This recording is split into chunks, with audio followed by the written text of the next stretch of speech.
लोणावळ्यातील कार्ला एकविरा देवीच्या चैत्री उत्सव गडावर साजरा होत असताना कायदा आणि सुव्यवस्था राखण्यासाठी पुणे जिल्हाधिकारी तथा जिल्हा दंडाधिकारी जितेंद्र डुडी यांनी 30 मार्चच्या मध्यरात्री 12 पासून ते 6 एप्रिलच्या रात्री 12 पर्यंत भारतीय नागरी सुरक्षा संहिता 2023 मधील कलम 163 अंतर्गत प्रतिबंधात्मक आदेश लागू केले आहेत। यावेळी प्रतिबंधित कृती या कालावधीत गड परिसरात काही गोष्टीवर बंदी घालण्यात आली आहे। काय आहेत ते पाहूयात। फटाके व शोभेची दारू नेणे व फोडणे, वाद्य ढोल ताशे वाजविणे, एकसारख्या रंगाचे कपडे किंवा टी शर्ट परिधान करणे, कोंबडे बकरे किंवा अन्य पशुपक्ष्यांच्या बळी देणे व त्यांना मंदिर परिसरात सोडणे, कार्ला लेणी व ऐतिहासिक वस्तूचे नुकसान किंवा विद्रुपीकरण करणे।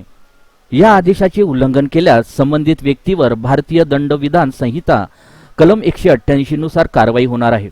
तरी राज्यभरातून येणाऱ्या भाविकांनी नियमांचे पालन करून भक्तिमय आणि सुरक्षित वातावरणात एकविरा आईचा चैत्री उत्सव साजरा करावा असे आवाहन पुणे जिल्हा प्रशासनाने केले आहे।